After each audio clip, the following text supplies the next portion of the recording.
Olá, amigo internauta, então novamente aqui eu, Fred João Carlos Baldan com vocês no programa Além de Agulhas, trazendo alguns temas que nossos amigos internautas nos fizeram através dos programas primeiros que nós fizemos, né? Então tem algumas coisas bem curiosas que a gente gostaria de dividir com vocês, internautas, através do conhecimento do Baldan. E a primeira pergunta do nosso amigo internauta significa: a acupuntura poderia ajudar nas questões adolescentes? Como exemplo no aprimoramento das habilidades? De que forma?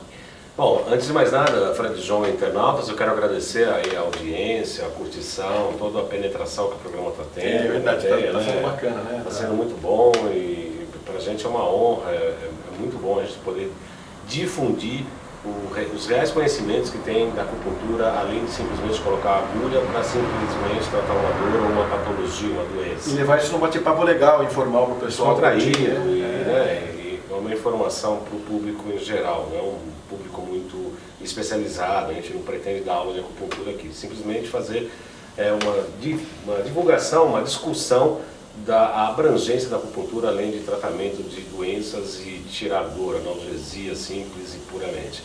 Em relação ao que você falou, a adolescência é uma fase muito crítica do ser humano, né? Porque a pessoa ela não é nem criança e não é nem adulto, né? Ela começa com uma série de hormônios para um desenvolvimento de uma passagem. Nas sociedades ancestrais, principalmente as tribos indígenas, tinham os rituais de passagem. Ah, sim, é verdade, tinha mesmo. E esses rituais de passagem eram até muitas vezes cruel. A gente falava, nossa, né? Porque amarravam o menino, o adolescente, em cima de um formigueiro, ele ficava a noite toda. Como é que acontecia isso, Baldan? Ele passava da puberdade, ele já estava virando um homem, então ele era amarrado literalmente, ou picado pelas formigas a noite toda. E no dia seguinte ele era jogado num lago, e aí era feito um ritual, né? Tipo assim, morreu o menino e nasceu o homem. Através da dor. Através da dor. Né? Morreu a criança e nasceu um guerreiro. Ele era recebido pelos guerreiros como um irmão agora. Ele era deixado de ser olhado como uma criança e era visto a partir de então como um guerreiro. Certo. E as mulheres, como começavam na primeira menstruação, elas eram recolhidas por uma taba em que todas as mulheres mais velhas faziam uma recepção, uma preleção, davam praticamente aulas, entre aspas, mas faziam uma admissão dessa menina que estava virando mulher. Quer dizer, eram ritos, são ritos, né? Os índios ainda o fazem, que nós, na sociedade contemporânea, moderna e urbana, deixamos para trás. E às vezes a gente percebe que isso faz falta. E muito, né? Não ser amarrado em formigueiro, não é isso, mas não tem esse rito de passagem. O preparo, né, do ser humano, o final de um ciclo e o começo de outro, né? Os judeus ainda têm o bar mitzvah, né, que é o adolescente quando faz 13 anos. Eles fazem uma festa especial, os debutantes, né, mais ou menos. Mas seria um ritual de passagem mesmo para que o menino fosse abandonado até então e fosse recebido socialmente como homem. Esse menino vai viver internamente em todos os seres humanos, né? Tanto é que os índios, quando uma criança fala, o índio se agacha para ficar olhando na mesma direção do olhar, do horizonte da criança. Esse detalhe, a gente não sabia desse detalhe. Pois é, porque a gente sabe que a criança é sábia, né?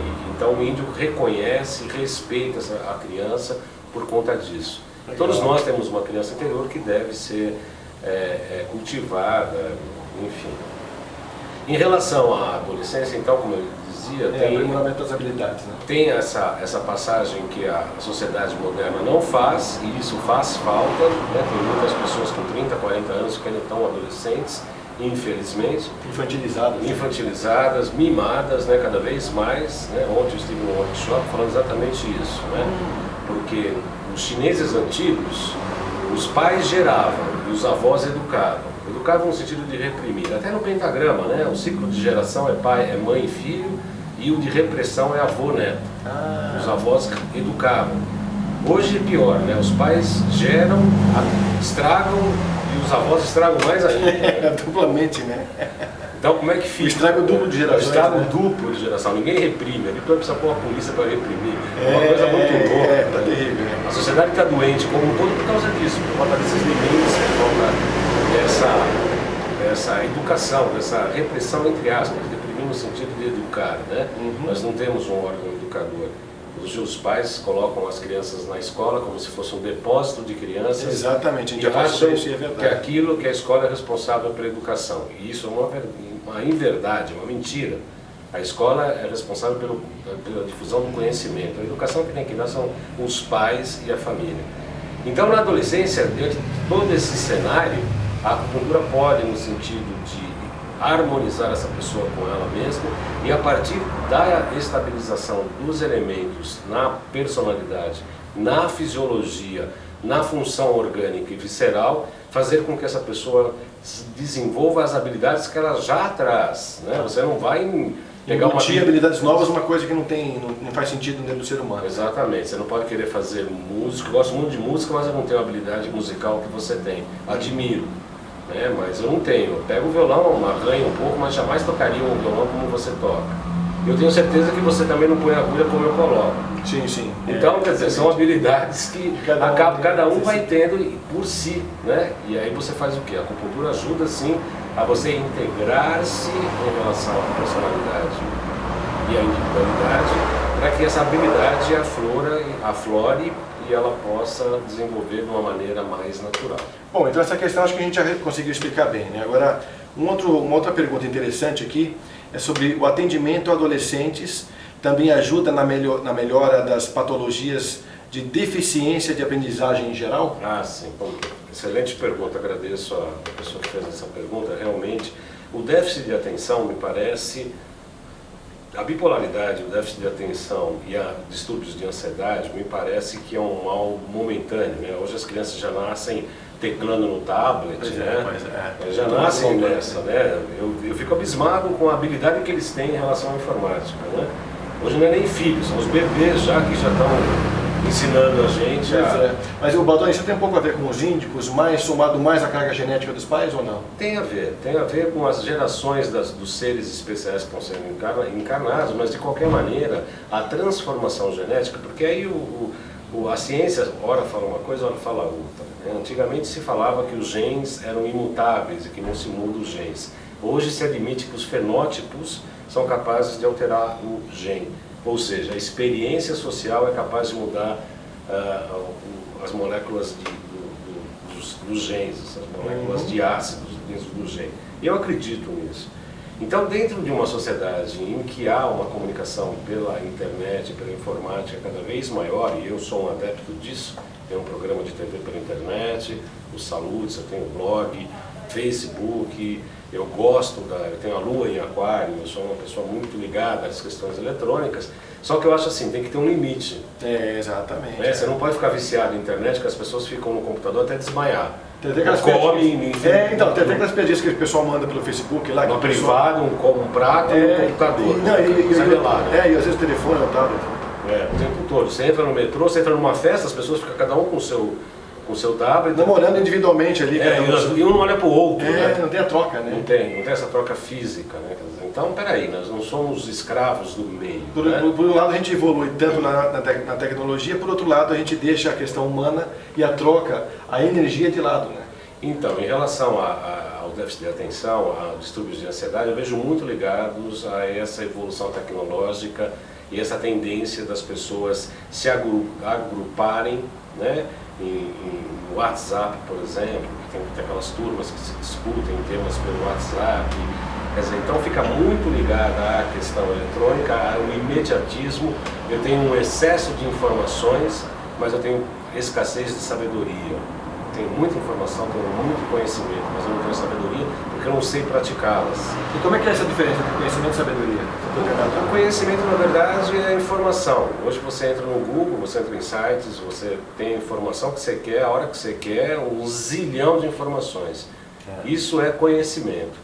A sabedoria é você pegar uma frase de Lao Tse, um pensamento de Fernando Pessoa, uma coisa de um filósofo de Platão, né, o mundo das sombras, parar e vivenciar aquilo. A partir do momento que você vivencia, então, é a você transforma o conhecimento, a informação em sabedoria. A vivência. A vivência. Quando você integra o conhecimento que se torna visceral, ele faz parte da tua individualidade, né? Não diria nem personalidade. Então, Baldan, mas a gente também já vivenciou essa questão de de dislexia, de hiperatividade, até um pouco antes da chegada da tecnologia nesse nosso campo social. Todos, mas eles ampliaram. Ampliaram e muito, você fala? Eu acredito que não só eles vieram à tona, mas como foi muito ampliado. A dislexia, sobretudo. Eu tratei de filhos de médicos, homeopatas, amigos, com dislexia, com déficit de atenção. Uma coisa estava muito ligada à outra. E tivemos melhoras muito bacanas, porque a gente começou a tratar as questões da ansiedade, a questão do foco, a questão de prestar atenção, da concentração, porque é isso. Eu também tenho, não sei se é a habilidade, mas eu consigo prestar atenção em várias coisas. Você está escrevendo uma coisa, falando no telefone, eu consigo ser multicanal. Tem gente que é mono, né? Quer dizer, você concentra, foco e tal. Quer dizer, eu acho que o caminho é um meio termo, como dizia e ensinava Lao Tse, no sentido de não ser nem 100% uma coisa, nem 100% outra. Quando eu preciso focar, eu foco, me concentro, me determino a fazer determinada coisa, e quando dá, eu faço multicanal, eu faço várias coisas ao mesmo tempo.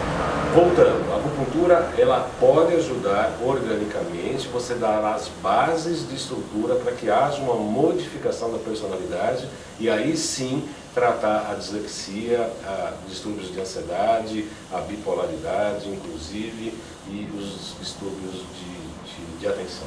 Legal. Mais uma pergunta do nosso amigo internauta dizendo: os pais são muito ansiosos quanto aos resultados da acupuntura para seus filhos.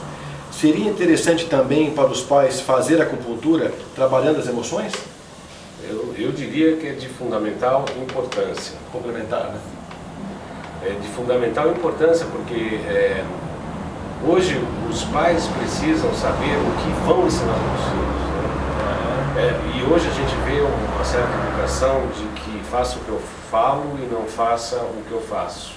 Ainda continua isso, que é um sistema autoritário vindo do passado e que às vezes um exemplo de uma atitude é muito mais importante que muitas palavras, né? Ou muitos discursos. Então é importante que o pai também tenha a vivência para que ele, a partir daquela sua vivência, possa ensinar para o filho com propriedade. E aí que está a força, né? Porque a força está aí, porque a criança, por menor que seja, por mais pública que seja, ela percebe quando o pai, o professor, ou alguém está dando uma lição com conhecimento de causa, com uma vivência do que algo dito. Sabe, eu posso falar para você de Paris como se eu nunca estivesse lá, eu posso ler todas as enciclopédias, livros e tratados sobre Paris, eu posso te dar uma aula de Paris, mas eu nunca fui a Paris. Então não existiu a vivência. Agora, se eu estou lá passeando no Sena, se eu tomei um vinho num chateau, aí eu conheci lá uma caverna lá, que é onde são envelhecidos os vinhos. É outra história. Pelo odor, eu posso te fazer uma poesia pelo odor, pela hora que eu experimentei um vinho, a hora que eu olhei o rio, o pôr do sol, que nenhuma enciclopédia, nenhum livro, nenhum site da internet será capaz de me ensinar. Isso, exatamente. Isso também tem uma analogia aí bem interessante com a cosmogênese, né? Porque tem tudo isso, né? Aquela questão da descida, do anjo caído, depois a subida novamente, ganhando consciência, né? E subindo de novamente ao Pai, né? Só para fazer uma analogia com a teosofia. Bom, o Baldan, acho que a gente pode ficar por aqui por enquanto, né, com o nosso tema de hoje. Sim. E voltando então com um novo programa para vocês, trazendo João Carlos Baldan e eu, Frei João, no programa Além de Agulhas. E deixando o nosso contato então aqui com o nosso internauta, né? Sobre o contato de quem quiser fazer, então, quiser fazer a sua pergunta para o Baldan, no e-mail dele e também no nosso site. Qual que é? O e-mail é o jcbaldan@gmail.com. Tem jcbaldan@gmail.com. Você coloca o GC, né? Os isso, pode colocar lá. Tem o clínica@jcbaldan.com.br, clínica@jcbaldan.com.br. A nossa página no Facebook é Além de Agulhas. A minha página pessoal é João Carlos Baldan. O blog é Salutes, que é um programa de TV na internet que eu apresento todas as segundas às 16 horas. Salutes, TIS-jcbaldan.blogspot.com.br. Salutes-jcbaldan.blogspot.com.br. E o telefone da clínica é 3263-1212. 3263-1212. Eu estou à disposição, se eles encaminham perguntas, questões, podem me telefonar, na medida do possível, entre uma consulta e outra. Eu sempre retorno as ligações, eu estou aqui para divulgar a amplitude da acupuntura no conhecimento do homem por ele mesmo. É isso aí. Ficamos então aqui com esse programa de Além de Agulhas, voltando com outro tema bem interessante para você. Fique com a gente.